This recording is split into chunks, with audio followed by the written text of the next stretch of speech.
کبھی کبھی ایسا ہوتا ہے انسان پریشانی کے عالم میں عبادت نہیں کر پاتا، کوئی پھنسا ہے مقدمات میں، کوئی پھنسا ہے قید خانے میں پڑا ہوا ہے، کسی کو جھوٹے مقدمات میں پھنسا دیا گیا ہے، کسی کے پاس حلال رزق موجود نہیں ہے۔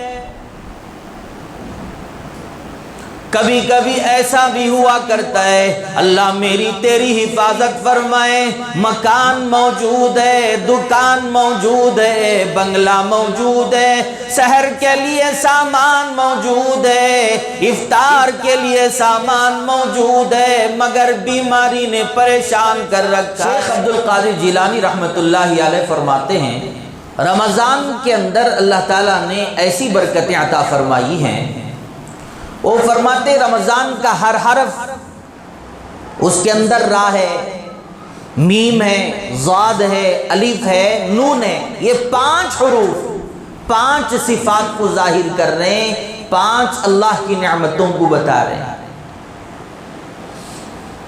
آپ فرماتے ہیں دیکھیے رمضان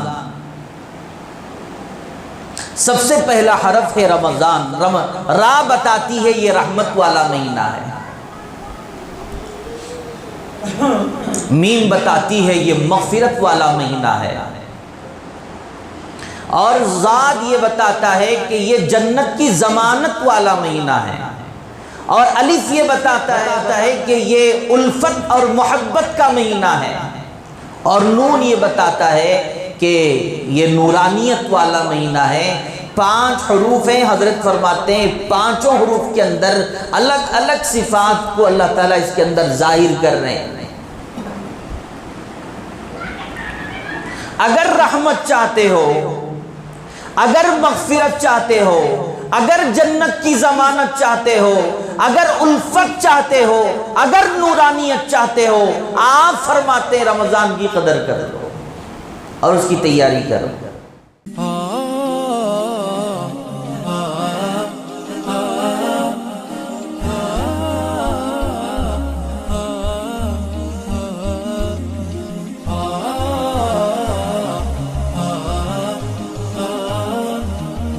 عزیزو، اللہ تعالیٰ کا ہم پر بے پناہ کرم اور اس کا احسان ہے کہ اس نے ہمیں یوم جمعہ کا بابرکت وقت عطا کیا۔ دعا کریں اللہ تعالیٰ ہمیں اس کی قدردانی کی توفیق عطا فرمائے۔ رسول اکرم صلی اللہ علیہ وسلم کا یہ معمول تھا کہ جیسے ہی شعبان میں پہنچتے، رمضان کے قریب پہنچتے، تو آپ علیہ السلام خطبہ ارشاد فرماتے جس میں رمضان المبارک کی اہمیت کو بیان فرماتے، تاکہ لوگوں کے اندر ایک شعور بیدار ہو سکے، رمضان کی اہمیت ان کے دلوں میں آ سکے اور وہ رمضان المبارک کی قدر کر سکیں۔ آپ صلی اللہ علیہ وسلم اس غرض سے خطبہ ارشاد فرماتے، صحابہ سنتے۔ اما عائشہ صدیقہ رضی اللہ تعالی عنہ فرماتی ہیں خود آپ علیہ السلام کا یہ معمول تھا کہ ماہ شعبان المعظم میں جب پہنچتے تو آپ علیہ السلام بستر سے علیحدہ ہو جاتے اور کثرت سے آپ صلی اللہ علیہ وسلم عبادت کرتے اور ساتھ میں روزہ رکھا کرتے۔ اللہ تعالیٰ ہمارے اندر بھی رمضان المبارک کی اہمیت عطا فرمائے، اس کی قدردانی کی توفیق عطا فرمائے، اللہ تعالیٰ اس سے محروم رہنے سے ہم سب کی حفاظت فرمائے۔ رمضان المبارک میں خصوصی طور پر اللہ تعالیٰ رمضان کے روزے ہم پر فرض کیے ہیں۔ صرف اس امت پر اللہ تعالیٰ نے روزے فرض نہیں کیے بلکہ دیگر انبیاء علیہ السلام کے امتوں پر بھی روزے فرض تھے۔ آدم علیہ السلام کی قوم تھی، امت تھی، وہ بھی روزہ رکھا کرتی۔ کسی پر ایام 20 کے روزے فرض تھے جسے ماہانہ 13 اور 14 15 تاریخوں کو رکھا جاتا ہے۔ کسی پر یوم عاشورہ کا روزہ فرض تھا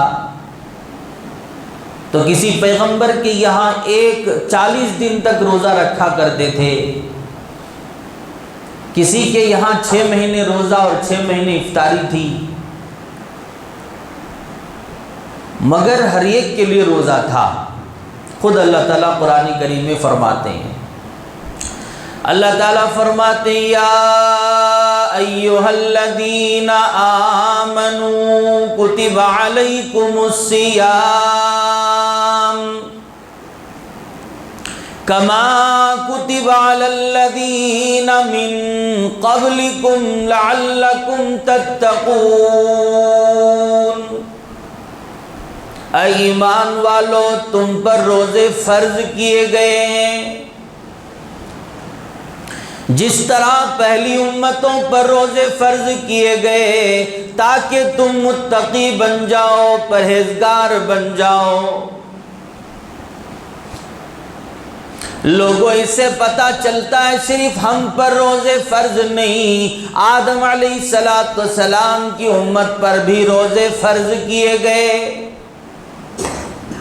نوح علیہ السلام کے امت پر بھی روزے فرض کیے گئے،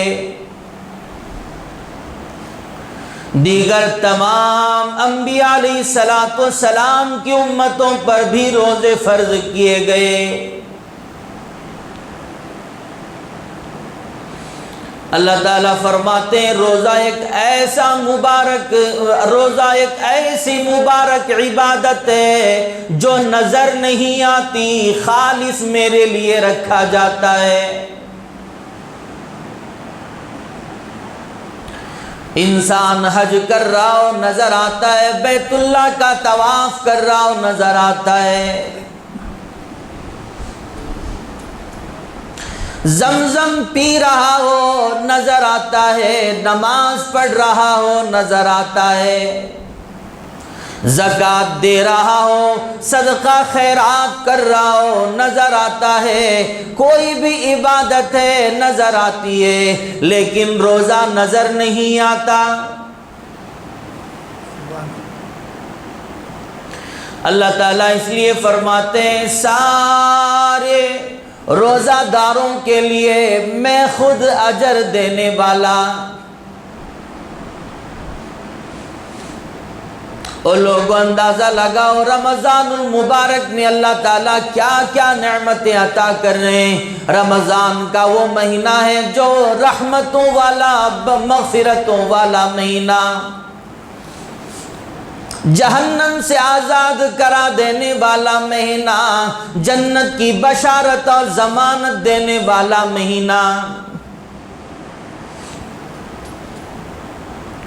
جنت کو جن دنوں میں آراستہ کیا جاتا ہے، جنت کو جن دنوں میں سنوارا جاتا ہے، وہ مہینہ ہے رمضان المبارک، جن دنوں میں بندوں کی کثرت سے بخشش کر دی جاتی ہے، وہ مہینہ رمضان المبارک، جن دنوں میں اللہ تعالیٰ نے قرآن کا نزول فرمایا، وہ مہینہ ہے رمضان المبارک، جس میں اللہ تعالیٰ لیلۃ القدر کو لاتے ہیں، وہ مہینہ رمضان المبارک، جس کے بارے میں فرمایا اولہ رحمت واوسطہ مغفرۃ وآخرہ عتق من النار۔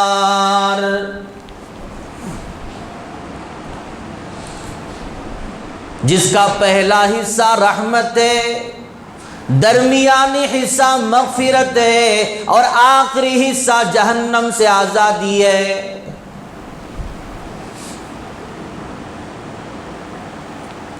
ہر ایک کے اندر اللہ تعالیٰ برکتیں ہی رحمتیں ہی رکھے ہیں۔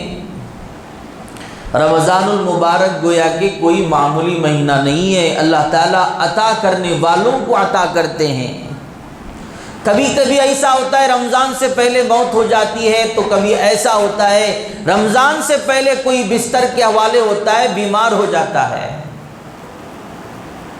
کبھی کبھی ایسا ہوتا ہے وہ ڈاکٹروں کا کھلونا بن جاتا ہے، وہ اور کبھی کبھی ایسا ہوتا ہے وہ کسی اور مصائب میں مبتلا ہو جاتا ہے، خود بیمار ہو تو بھی پریشانی، اولاد بیمار ہو تو بھی پریشانی، بیوی بیمار ہو تو بھی پریشانی، والدین بیمار ہو تو بھی پریشانی، انسان بھی معروم رہ جاتا ہے، صحیح طور پر سحر افطار نہیں کر پاتا، تراویح نہیں پڑھ پاتا، ایک سوئی سے نماز عبادت وغیرہ نہیں کر پاتا۔ اللہ تعالیٰ عطا کر دے تو ہو سکتا ہے، ورنہ تو نہیں ہو سکتا۔ ارے موت تو نہیں آئی، زندگی ہے، حیات ہے، پھر کر لیں گے، ایسا نہیں ہے۔ اللہ سے اسی لیے برکت مانگنا چاہیے۔ آپ نے فرمایا اللہم بارک لنا فی رجب و شعبان وبلغنا رمضان، اسی لیے تو اللہ کے نبی نے فرمایا، دعائیں فرمائی۔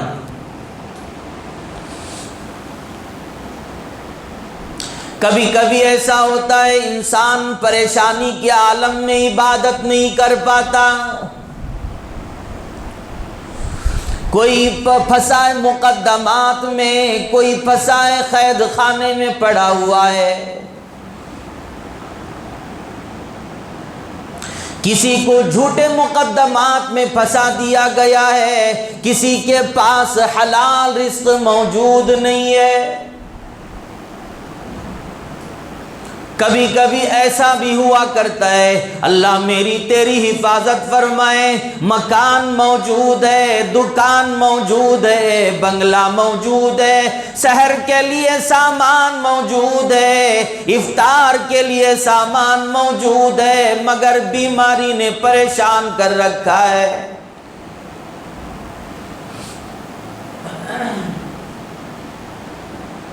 او لوگوں 2-4 سال پہلے کی بات کر رہا ہوں، آپ چلے جائیں 4 سال 5 سال پہلے کا عالم ذرا دیکھیں، ذرا اس وائرس کا زمانے کو دیکھیں۔ کورونا وائرس نے دنیا کے اندر ایسی تباہی مچائی، لوگ رمضان کو رمضان نہیں سمجھ پائے۔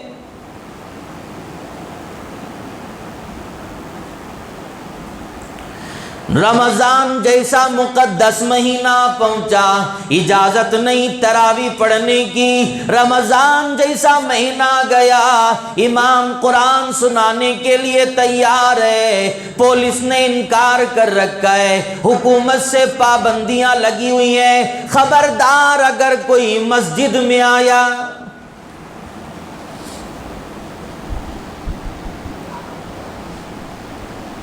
2-4 افراد آ کے نماز پڑھ کے جاؤ، مسجد ویران نہیں رکھ سکتے، اس لیے 2-4 فرد آئیں نماز پڑھ کے جائیں۔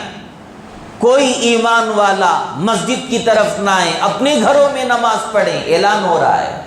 کبھی آپ نے سنا تھا؟ کئی مساجد کی میناروں سے آواز بند ہو گئی اذان کی، مساجد ویران ہے، آنے کی اجازت نہیں، اذان ہو رہی ہے، امام تیار ہے نماز پڑھانے کے لیے، مؤذن تیار ہے اذان دینے کے لیے، مؤذن تیار ہے فیان چلانے لائٹ ڈالنے کے لیے، مؤذن تیار ہے لوگوں کے لیے وضو کے پانی کے انتظام کے لیے، مگر پولیس کی طرف سے پابندی ہے، خبردار کوئی مسجد کا رخ کیا اسے کوارنٹائن میں ڈال دیا جائے گا، اسے علاج کے لیے لے جایا جائے گا۔ گویا کہ مسجد میں آنے والا، مسجد کی طرف چلنے والا بھی وائرس پھیلنے کا ذریعہ بن رہا ہے۔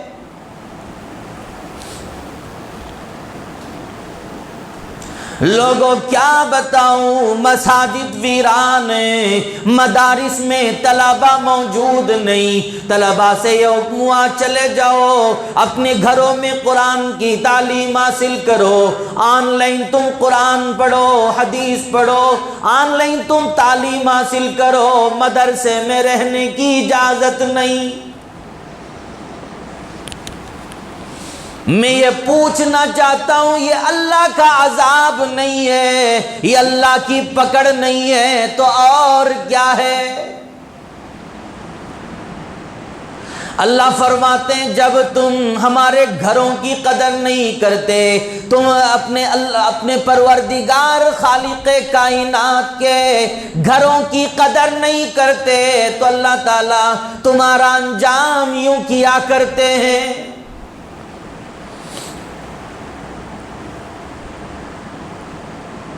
لوگوں اندازہ لگاؤ، اللہ تعالیٰ اتنا ناراض ہو گئے، ملک ہندوستان کے اندر مساجد ویران نہیں، دیگر ملکوں کے اندر پابندی نہیں، اللہ اتنا ناراضگی کا اظہار کرنے لگے اگر عمرے کا سفر کرنا چاہتے ہو پھر بھی نہیں کر سکتے،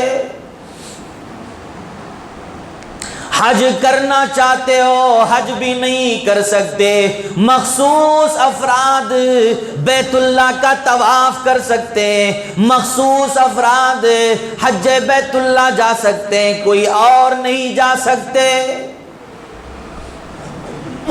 اللہ تعالیٰ جب ناراضگی کا اظہار کرتے ہیں تو انجام یوں ہوا کرتا ہے، انسان جب جانا چاہتا ہے بیت اللہ پھر بھی روک دیا جاتا ہے۔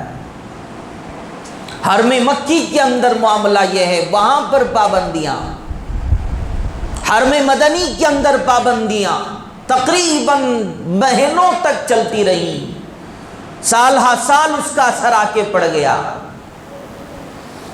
اللہ تعالیٰ جب ناراض ہوتے ہیں تو معاملہ یہ ہوتا ہے، میرے بندو جب ہماری ناراضگی آتی ہے تو تم برداشت نہیں کر پاتے۔ کورونا وائرس نے کتنے گھروں کو ویران کر دیا، کتنے گھروں کی زندگیوں کو اجاڑ دیا، کس کے کاروبار ختم ہو گئے، دکان ختم ہو گئے، خوشیاں ختم ہو گئے، ایک ایک گھر کے اندر پتہ نہیں کتنے کتنے جنازے اٹھے اور خاندانوں میں اٹھے، ایک کے بعد دیگر انتقال کر گئے، کوئی ان کے تدفین میں آنے والا بھی نہیں، مقصود 2-4 افراد جایا کرتے اور قبرستان بسایا کرتے۔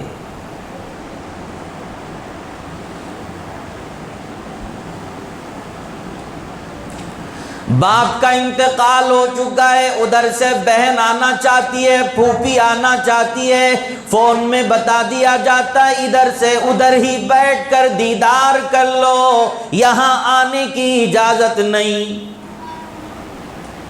اور لوگوں کوئی ہزاروں کلومیٹر فاصلے کا معاملہ نہیں، شہر سے بیرون شہر اطراف و اکناف کے لوگ بھی اپنے رشتہ داروں کے جنازوں میں پہنچ نہیں پائے۔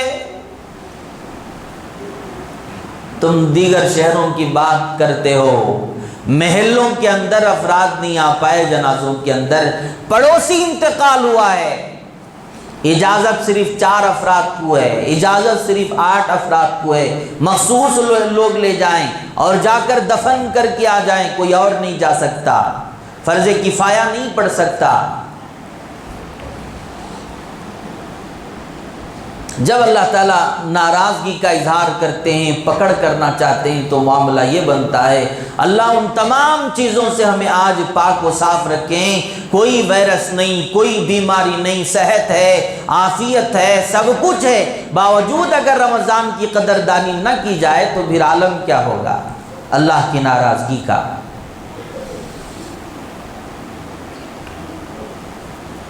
شیخ عبد القادر جیلانی رحمۃ اللہ علیہ فرماتے ہیں،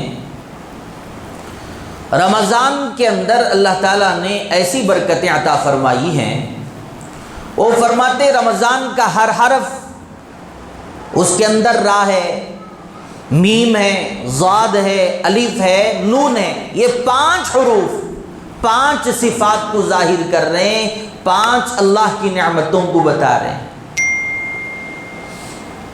آپ فرماتے ہیں دیکھیے رمضان، سب سے پہلا حرف ہے رمضان، را بتاتی ہے یہ رحمت والا مہینہ ہے، میم بتاتی ہے یہ مغفرت والا مہینہ ہے، اور ضاد یہ بتاتا ہے کہ یہ جنت کی ضمانت والا مہینہ ہے، اور الف یہ بتاتا ہے کہ یہ الفت اور محبت کا مہینہ ہے، اور نون یہ بتاتا ہے کہ یہ نورانیت والا مہینہ ہے۔ 5 حروف ہیں، حضرت فرماتے ہیں 5 حروف کے اندر الگ الگ صفات کو اللہ تعالیٰ اس کے اندر ظاہر کر رہے ہیں۔ اگر رحمت چاہتے ہو، اگر مغفرت چاہتے ہو، اگر جنت کی ضمانت چاہتے ہو، اگر الفت چاہتے ہو، اگر نورانیت چاہتے ہو، آپ فرماتے ہیں رمضان کی قدر کر لو اور اس کی تیاری کرو۔ آئے گا، تم اس کے پابند ہو جاؤ، جلا کر جائے گا۔ کیا جلا کر جائے گا؟ تمہارے گناہوں کو جلا کر جائے گا۔ رمضان کا مطلب یہ جلانے والا کیا جلائے گا؟ خطاؤں کو جلائے گا، گناہوں کو جلائے گا۔ سال بھر میں ہم نے کون سے ایسے گناہ نہیں کیے جس سے ہم آزاد ہیں، جس سے ہم دور ہیں؟ ہر گناہ ہم سے ہوئے، ہر عضو ہمارے گنہگار۔ گناہ جو کچھ ہو گئے، رمضان آتا ہے، اللہ تعالیٰ اپنی رحمت سے انسان جب اس میں پابند رہتا ہے نا، پاک و صاف کر دیتے اللہ تعالیٰ۔ اخلاص کے ساتھ اگر رمضان کی وہ پوری کوشش کر کے اس کا پابند ہوتا ہے، سحر کا، افطار کا، روزے کے اہتمام کا، اللہ تعالیٰ اس سے پھر گناہوں کو پاک و صاف کر دیتے ہیں۔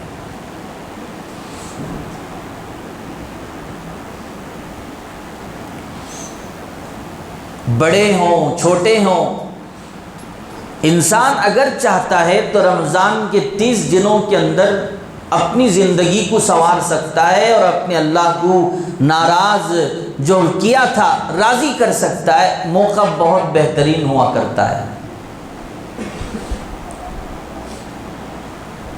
رمضان میں بیج ڈالنا چاہیے نیکیوں کے، ایسے مضبوط درخت بنا دینا چاہیے کہ پورا سال ہم ان درختوں کے پھل کھا سکیں، اس کے پھولوں سے خوشبو حاصل کر سکیں۔ رمضان کے اندر پوری تیاری انسان اگر کرتا ہے زندگی بنانے کی، بزرگان دین فرماتے ہیں بس رمضان کے 30 دنوں کے اندر انسان پابند ہو جاتا ہے، پھر اللہ تعالیٰ وہ جو 11 مہینے ہیں اس ایک مہینے کی برکت سے اس 11 مہینوں کو سدھار دیں گے۔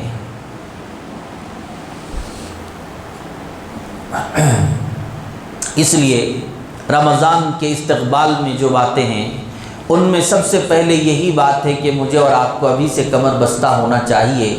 رمضان سر پر آ جائے پھر بھی ہم سے کوئی ایسے خطائیں ہوتے رہیں، گناہ ہوتے رہیں اور ہم سے لاپرواہی ہوتی رہے کہ کہیں رمضان پھر بھی ہم سے یہ رمضان بھی گزر جائے، پھر اگلا رمضان ملے یا نہ ملے کسی کو بھروسہ نہیں۔ آپ علیہ السلام نے فرمایا میں جب پہلا سلام پھیرتا ہوں تو مجھے دوسرے سلام کی بھی امید نہیں رہتی کہ میں دوسرا سلام بھی پھیروں یا نہ پھیروں۔ انسان تو بھی پانی کا بلبلا ہے، گویا کہ پانی کے بلبلے کی طرح انسان ہوتا ہے کہ کب وہ ختم ہو جائے، فنا ہو جائے، پتہ نہیں کب اعلان ہو جائے کہ فلاں کا انتقال ہو گیا۔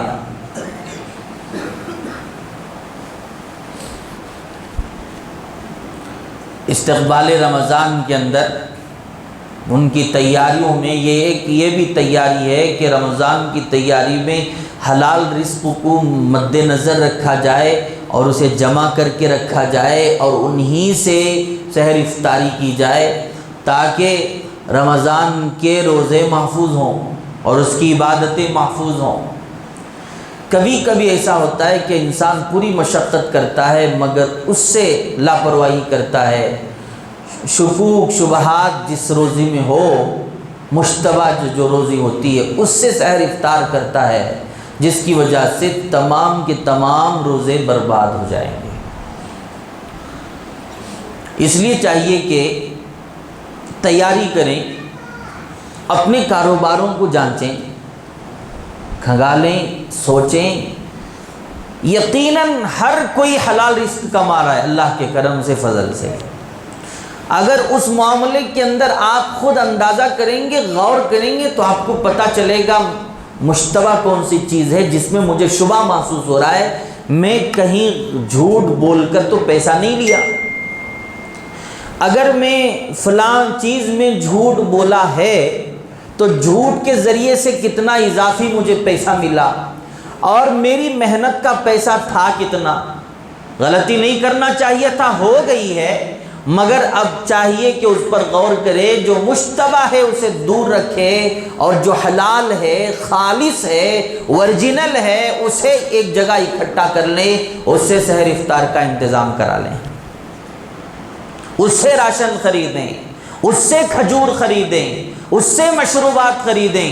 رمضان کے جتنے رمضان گزارنے کے لیے جن چیزوں کی ضرورت ہے ان چیزوں سے خرید کر اکٹھا کر لیں. رمضان میں مشتبہ روزی سے بچیں، ورنہ تو ایسا معاملہ ہوگا کہ پوری محنت پھر پانی میں پھر جائے گی، ختم ہو جائے گی. ذرہ برابر بھی مشتبہ نہیں ہونا چاہیے. اللہ ہم سب کی مشتبہ روزی سے حفاظت فرمائے. ہر کوئی الحمدللہ حلال کما رہا ہے، کسی پر کوئی الزام نہیں. جہاں ہو ایسی چیزیں اس سے دور ہو جانا چاہیے. اور یوں سمجھیے کہ اگر کوئی خود کو مشتبہ روزی سے بچا نہیں رہا ہے اور دوسروں کو بھی اس کے اندر مبتلا کر رہا ہے تو وہ دوہرا گنہگار ہوتا ہے. پھر کبھی کبھی ایسا ہوتا ہے کہ انسان ان پیسوں میں پیسہ بہت ہوتا ہے، وہ سوچا نہیں تھا کہ کون سا پیسہ تھا، کیا تھا، لاپرواہی کی، کھجور لایا، بڑے بڑے باکس جمع کر دیے، 100 کلو 200 کلو کھجور لایا، تقسیم کر دیا. وہ تھی مشتبہ روزی، وہ تھی حرام روزی، اس نے سوچا نہیں. اور لوگ بڑی محنت سے روزہ رکھا کرتے ہیں، دن بھر بھوکا رہتے ہیں، کوئی کھاتے نہیں پیتے نہیں، اللہ کے لیے روزہ رکھتے ہیں، اپنے نفس کو کچلتے ہیں. بعد میں اگر اس حرام کی روزی سے اس نے کھجور سے افطار کر لیا تو گویا کہ اس کا روزہ ختم ہو گیا اور اس کا پورا وبال جس نے کھلایا اس پر آ کے پڑے گا. اس لیے اسے پتہ نہیں. اس وقت ہمارے اندر وہ صلاحیت نہیں ہے کہ یہ روزی کون سی ہے ہم پہچان پائیں. اللہ نے ایسا نہیں رکھا، اللہ نے پردے ڈال دیے ہیں. تو ہمیں چاہیے کہ قرآن و حدیث کی روشنی میں ہم خود سمجھیں کہ ایسا ہم سے ایسی غلطی نہ ہو، تاکہ خود بھی غلطی کریں، دوسروں سے بھی کروائیں، ہمارا بھی اپنا روزہ برباد ہو، دوسروں کی بھی روزی برباد ہو. تو یہ تیاریوں کے اندر ایک تیاری، ضروری تیاری سمجھیے. ایک موقع پر میں نے دارالحسینیہ میں بیان میں فرما دیا، اسی ایسے ہی موقع پر. تو وہاں پر ایک صاحب تھے، ڈپارٹمنٹ میں وہ ڈیوٹی کرنے والے تھے. انہوں نے آ کر کہا کہ حضرت آپ کا بیان ہمارے گھر والوں نے سنا اور انہوں نے کہا کہ آپ کے کسی پیسے کو، ایک پیسے کو بھی بینک سے ڈرا نہ کریں پورے رمضان کے اندر، اس لیے کہ آپ کی روزی پر ہمیں شک ہے، آپ کی کمائی پر ہمیں شک ہے. یہ عورتوں کی فکر ہے جو میں آپ کو بتانا چاہتا ہوں، مردوں کی نہیں. عورتیں بھی جب تقویٰ طہارت اختیار کرنا چاہتی ہیں تو اللہ کا ڈر کیسے ہوتا ہے، فکر کیسے ہوتی ہے کہ رمضان کی عبادت کہیں ضائع نہ ہو جائے. وہ کہتے ہیں کہ ہمارا ایک پیسہ بھی رمضان میں اب ڈرا نہیں ہوگا، ہمارے جو پنشن آتی ہے اس سے بھی ہم استعمال نہیں کریں گے. ہمارے گھر کی عورتوں نے کہا ہے کہ بچہ جو کما رہا ہے گھر میں، خالص اس کی محنت کا پیسہ ہے، اسی کے ذریعے ہم سحر افطار کریں گے.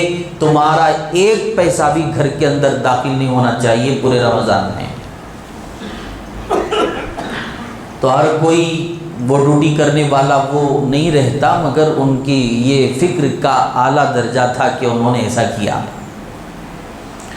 تو میرے عزیزوں پیاروں، مشتبہ روزی انتہائی نقصان پہنچانے والی ہے. اللہ کے نبی صلی اللہ علیہ وسلم نے فرمایا، جو حرام پیٹ میں جاتا ہے اور اس سے جو خون بنتا ہے، جسم بنتا ہے، اس سے جو توانائی حاصل ہوتی ہے، جو طاقت حاصل ہوتی ہے، گویا کہ سب کچھ حرام ہے. اور اللہ کے نبی نے یوں فرمایا، جو حرام سے پلا ہو جسم، جو جسم حرام سے پلا ہو، بڑا ہو، وہ جنت کے قابل نہیں، وہ تو جہنم کے قابل ہے.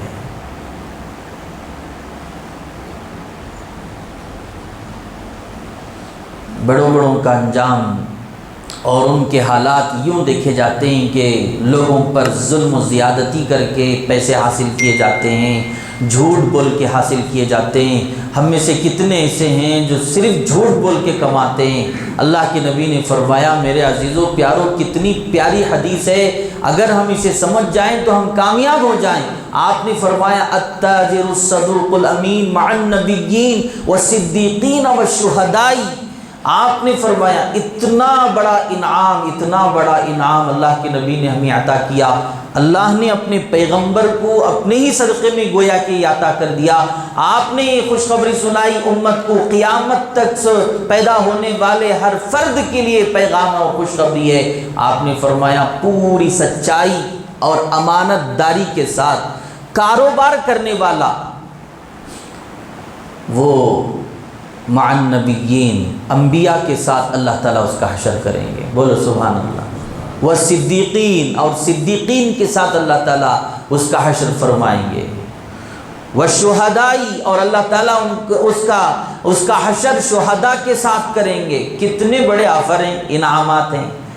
کاروبار سے تو جی چھڑا نہیں سکتے، کاروبار سے تو ہم دور نہیں ہو سکتے، کاروبار کرنا ضروری ہے اور اللہ کے نبی کی سنت ہے۔ آپ تو اپنا شہر چھوڑ کر دوسرے ملکوں کا سفر کیے ہیں صرف تجارت کے غرض سے۔ تجارت ضروری ہے، اس کے بغیر کسی کا گزارا نہیں ہے۔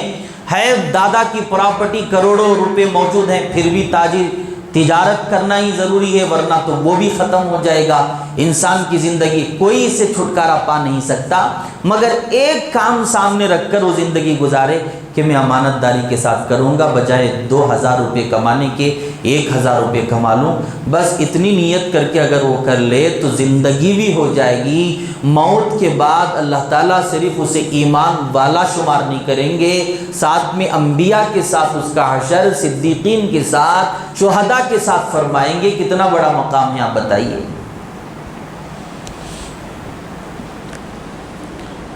افسوس یہ ہوتا ہے کہ اتنی بڑی باتیں کرنے والے، دانشور کہلانے والے، بڑے دیندار کہلانے والے، یہ بھی حرام کمائیں اور حرام کھائیں اور کھلائیں، کیسے ہو سکتا ہے؟